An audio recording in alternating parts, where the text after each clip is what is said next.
Relevant memory recollection number 1, circa 1979, my dad's eye. In 1979, when I was 4 3/4, my dad took my mum, my 2 half-brothers, my half-sister and me to Butlins in Skegness. Skegness Butlins had an advertising mascot at the time in the form of a little and large-esque green alien duet. I'd seen the pair on TV, tantalising the viewers with a utopian holiday vision that was Butlins. With transportation systems of the future, such as chairlifts and monorails, I wanted more than anything to meet this hilarious intergalactic double act. We journeyed by coach.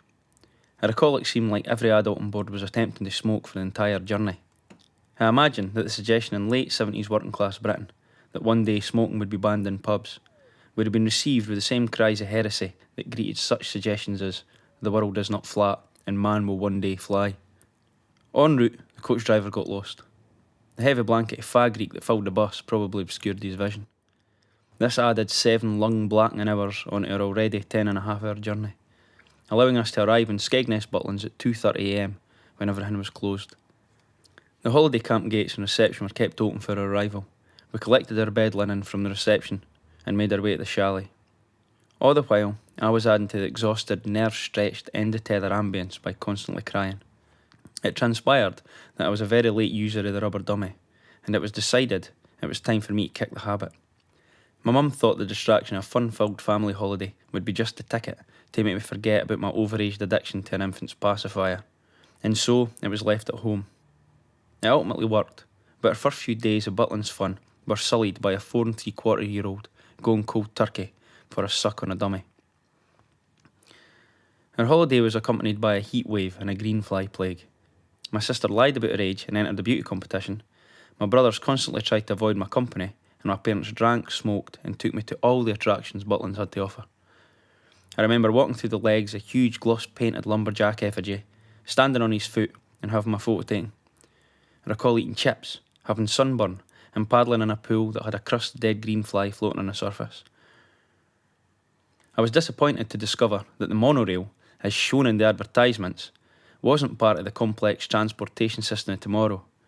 Rockets didn't power it, and it didn't take you to wherever your heart desired. It went in a slow circle round the camp and had 2 stops. This wasn't how I had imagined it working at all.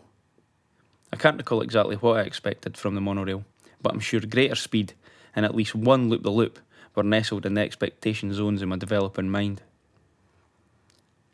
Meeting the alien mascots proved to be an interesting learning experience as well. I was excited to see them from a distance. They were walking through a crowd of people, waving and shaking hands. As I walked hand in hand with my mum towards the green couple, I began to suspect something wasn't right. As we got closer, it became obvious that these were not the aliens for the telly. They didn't resemble their animated counterparts at all. They were charlatans. The costumes were tatty and clearly were a one-size-fits-all affair. You could see human skin popping out all over the place. And to put the final nail in the "these aren't real aliens, are they" coffin, I overheard one of the impostors murmur to the other, "I'm fucking sweating." They stopped short of peeling back their masks to reveal their true identities, but the condemning evidence was overwhelming. My confusion and disappointment must have been obvious, prompting my mum to attempt to cover up. "The real aliens probably couldn't make it, darling," she offered, but it was too late. The doubting seeds of reality were beginning to germinate. Butlins provided the Nelson family with a great time. We went on this holiday as a result of my dad's compensation claim coming through. He had lost his left eye in 1975 in a coal mining accident in Cymru Pit. A hot splinter of tungsten steel from a coal cutter punctured his eyeball. My dad literally gave his left eye so we could go to Butlins.